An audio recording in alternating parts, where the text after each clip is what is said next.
ओम गणेशाय नमः। ओम नमः शिवाय। मैं निखिल ज्योतिष आचार्य आप सभी का मेरे चैनल पर पुनः स्वागत करता हूं।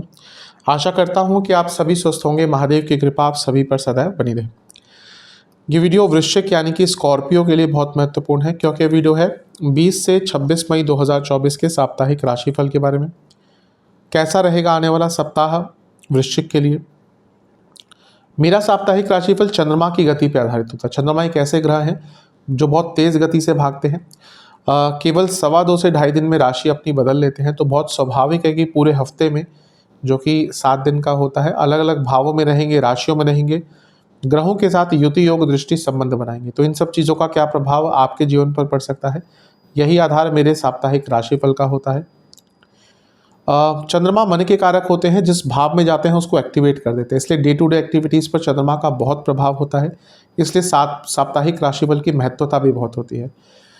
यदि आपकी लग्न राशि या चंद्र राशि वृश्चिक है, दोनों के लिए ही यही राशिफल रहेगा। टेक्निकली अलग अलग राशिफल नहीं बन सकते कि आप बोले कि मेरी लग्न राशि वृश्चिक है तो मेरा राशिफल अलग बनेगा और मेरी चंद्र राशि वृश्चिक है तो ये अलग बनेगा। नहीं, ऐसा नहीं हो सकता। मैं हर बार समझाने का प्रयास करता हूँ। आपके ऊपर है आपको कहाँ से देखना है, कहाँ से ज़्यादा सटीकता बैठती है वहाँ से देखिए। व्यक्तिगत तौर से मेरा मानना है कि लग्न राशि से हमेशा ज़्यादा सटीकता आती है। शुरुआत करते हैं। चंद्रमा 20 तारीख को आपके 12वें स्थान में आ जाएंगे, यानी कि तुला में, और ये होगा अराउंड शाम के 4 बजे के आसपास। और 23 तारीख सुबह के 3 तक चंद्रमा यहीं पर रहेंगे। चंद्रमा का 12वें घर में आना बहुत विशेष तो नहीं माना जाता। मन के कारक होते हैं, 12वें घर में जाकर एक प्रकार से उनका व्यय हो जाता है, यानी कि मन थोड़ा सा उदास, थोड़ा सा परेशान, थोड़ा सा विचलित होता है। यहाँ पे केमद्रुम योग भी है, क्योंकि कोई भी ग्रह आसपास नहीं है। राहु और केतु को केमद्रुम योग में नहीं कंसीडर करते, मैं कई बार बता भी चुका हूँ। बुध की दृष्टि भी है जो चंद्रमा को कंफ्यूज करती है, एंग्शियस करती है, डबल माइंडेड करती है। गुरु से 6ठे भाव में है तो ये भी एक प्रकार से शकट योग बनाता है। और मंगल की दृष्टि एकमात्र चीज़ है जो चीज़ों को बेटर कर सकती है। बाकी सारी जो चीज़ें हैं वो थोड़ा सा विचलित करेंगी, लेकिन मंगल क्योंकि लग्न के स्वामी है वो ओवरऑल प्रोटेक्शन देंगे। शकट योग के कारण कुछ डिले होगा, और क्योंकि 12वें घर के चंद्रमा है तो फ्रस्ट्रेशन का लेवल उस पोस्टपोन हुई चीज़ का, डिले हुई चीज़ के कारण बहुत ज़्यादा बढ़ जाएगा। तो थोड़ा सा अपने व्यवहार में एक तो कुशलता रखिए और अपने व्यवहार में एक सौम्यता रखिएगा।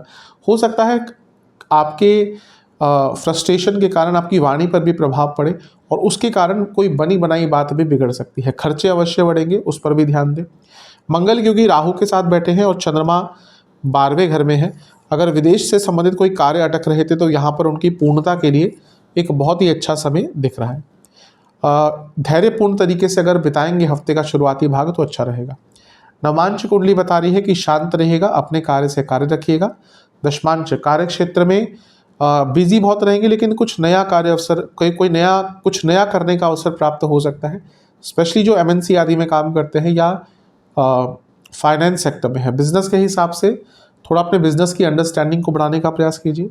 लव लाइफ की जहाँ तक बात है सब ठीक दिख रहा है। बस एक ही चीज़ कहूँगा, अपने पार्टनर को टाइम दीजिए और थोड़ा सा क्वालिटी टाइम स्पेंड कीजिए। वैवाहिक जीवन चीज़ों को स्लो रखिएगा, जल्दबाजी प्रॉब्लम देगी। स्टूडेंट्स की जहाँ तक बात है थोड़ा सा विचलित ज़्यादा रहेंगे, अपने मानसिक शांति पर ध्यान दीजिएगा। जहाँ तक सेहत की बात है, स्लीप डिसऑर्डर्स, रक्त विकार तंग करेंगे। सर्वाष्टक में आपका पंचम भाव अत्यंत बली है, ये बता रहा है कि ओवर थिंकिंग तो बहुत ही बड़े मात्रा पर आपको तंग करेगी। 23 तारीख सुबह के 3 बजे चंद्रमा आपके लग्न भाव में आकर विराजमान हो जाएंगे और 25 तारीख सुबह के 11 तक यहीं पर रहेंगे। चंद्रमा का लग्न भाव में आना बहुत अच्छा या बहुत बुरा ऐसा कुछ नहीं कहा जा सकता। डिपेंड करता है कि उनका भाव कौन सा है, किस भाव का स्वामित्व उनके पास है। अदरवाइज लग्न क्योंकि वो आपके लिए भाग्य स्थान के स्वामी है, उनका लग्न में आना यूजुअली अच्छा ही माना जाएगा। प्रॉब्लम ये होती है कि आपके लिए चंद्रमा जब भी लग्न में आएंगे तो नीच के हो जाएंगे। नीच का ग्रह आज के टाइम में पैसा बहुत देता है, मैं कई बार बता चुका हूँ, लेकिन कहीं ना कहीं तो उसकी नीचता आएगी, कहीं ना कहीं तो अब उस ग्रह को नीच का कहा गया, यानी कि कुछ ना कुछ तो नेगेटिव प्रभाव देगा। तो चंद्रमा मन के कारक है, मन में बुरे ख्याल आ सकते हैं। इच्छाओं का वेग गलत डायरेक्शन में लेके जा सकता है आपको। अब यहाँ पर प्रॉब्लम क्या है कि चंद्रमा पर बहुत प्रभाव है। एक तो नीच के चंद्रमा हो गए, शनि की दृष्टि है, विषदोष बना रही है। सब कुछ अच्छा चल रहा होगा, अचानक से कोई नेगेटिव ख्याल आएगा, कुछ किसी ने कुछ कह दिया, किसी से सुन लिया, कुछ मन में आ गया और पूरा का पूरा व्यक्तित्व चेंज हो जाएगा, पूरा का पूरा मनः स्थिति बदल जाएगी। गुरु से केंद्र में है, गुरु से केंद्र भाव में है तो गजकेसरी योग बन रहा है, ये अच्छा है। गुरु पंचमेश और लक्ष्मी स्थान के धनेश और लक्ष्मी स्थान के स्वामी है, पैसा अवश्य आएगा। सूर्य से सप्तम में है, पूर्णिमा योग बन रहा है, ये भी बहुत अच्छा है। लेकिन ये चंद्रमा नीच के भी हैं और शनि से दृष्टि भी है और पूर्णिमा युक्त भी है, यानी कि संवेदनशीलता चंद्रमा की बहुत ज़्यादा रहेगी। इसलिए अपनी बातों पर बहुत ध्यान दीजिएगा और किसी की बातों में ज़्यादा मत आइएगा, क्योंकि यहाँ पे आप इन्फ्लुएंस बहुत हो जाएंगे। किसी को भी देखेंगे, कुछ भी देखेंगे, बहुत जल्दी इन्फ्लुएंस हो जाएंगे। शुक्र की दृष्टि भी है और शुक्र की दृष्टि सदैव धन प्राप्ति का योग बनाती है, क्योंकि खुद लक्ष्मी के कारक हैं, लक्ष्मी है खुद शुक्र और अच्छी अवस्था में यहाँ बैठे हैं, पंच महापुरुष योग बना रहे हैं और सप्तमेश भी है, यानी कि बिजनेस में भी आपको बहुत बड़ा लाभ यहाँ पर हो सकता है। नवांश कुंडली बता रही है जल्दबाजी बहुत हानिकारक रहेगी इस टाइम पर, किसी भी एरिया में। दशमांश कार्य क्षेत्र में किसी पर भरोसा मत कीजिएगा, एक उदासीनता पूर्ण समय दिख रहा है। बिजनेस में लाभ हो सकता है, सरकारी कार्य पूर्ण हो सकते हैं, क्रिएटिविटी दिख रही है। लव लाइफ बहुत संभल कर बातचीत कीजिएगा, अचानक से उथल पुथल मच सकती है। वैवाहिक जीवन एक मैच्योरिटी की कमी दिख रही है, इस पर काम खुद ही करना पड़ेगा। स्टूडेंट्स की जहाँ तक बात है बहुत अच्छा समय दिख रहा है, लेकिन अपनी मानसिक स्थिति पर आपको बहुत कार्य करना पड़ेगा। ऐसा लग रहा है बहुत उथल पुथल मन में चल रही है। सेहत, नसों के रोग और पेट के रोग और हड्डियों के रोग तंग करेंगे। सर्वाष्टक में आपका 11वां स्थान बली है। जैसा मैंने कहा धन प्राप्ति के योग तो नीच का ग्रह बना ही देता है, भले ही वो कहाँ पर भी स्थित हो, आज के टाइम में नीच का ग्रह धन प्राप्ति करवाता ही है। 25 मई सुबह के 11 बजे चंद्रमा आपके दूसरे भाव यानी कि धन स्थान में आकर विराजमान हो जाएंगे और सप्ताह के अंत तक यहीं पर रहेंगे। चंद्रमा भाग्येश हैं और आपके धन स्थान में, यानी कि भाग्य साथ देगा धन अर्जित करने के लिए। एक नेगेटिव चीज़ है, गुरु से पुनः अष्टम में हो गए तो शकट योग फिर से बन गया और ये अवश्य चीज़ों को डिले करेगा। बुध से त्रिकोण में है, आइडियाज़ बहुत आएंगे धन कमाने के। बुध से समसप्तक होना और साथ में बैठना अलग चीज़ होता है, लेकिन बुध से त्रिकोण में बैठना यानी कि क्रिएटिविटी बढ़ेगी। और यहाँ पर आपके जो चंद्रमा है वो आपके लग्न के स्वामी से भी 10वें भाव में है, यानी कि हर प्रकार से स्थिति अच्छी है। कार्य क्षेत्र में आगे बढ़ पाएंगे, पैसा अवश्य आएगा जबकि चंद्रमा धन स्थान में है। लेकिन वाणी पर नियंत्रण कीजिएगा, इवन खर्चों पर भी थोड़ा सा नियंत्रण आपको करना पड़ेगा।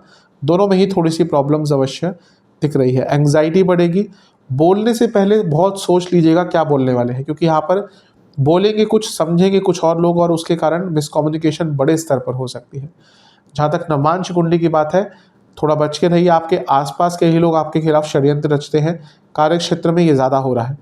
जहाँ तक दशमांश कुंडली की बात है, कार्य क्षेत्र में बहुत स्ट्रेस रहेगा, बर्डन वाला टाइम है ये।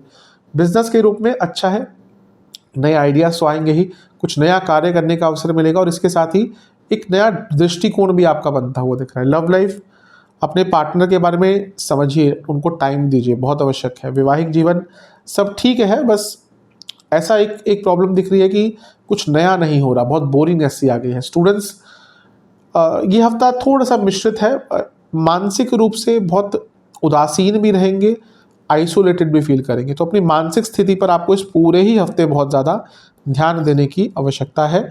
सेहत के हिसाब से दांतों के रोग, एंग्जाइटी, एसिडिटी तंग करेगी। सर्वाष्टक में आपका धन स्थान बली है, तो धन के रूप में हफ्ते का अंतिम भाग भी तेज गति से आपको कुछ लाभ दे सकता है। उपाय के स्वरूप में बजरंग बली को खीर का भोग लगाकर हनुमान चालीसा का 3 बार पाठ कीजिएगा। आशा करता हूं कि ये साप्ताहिक राशिफल आपके काम आएगा और आपका सप्ताह शुभ जाएगा। चैनल पर नए हैं सब्सक्राइब कीजिए, वीडियो को लाइक कीजिए। मिलता हूँ अगली वीडियो में, तब तक के लिए ओम नमः।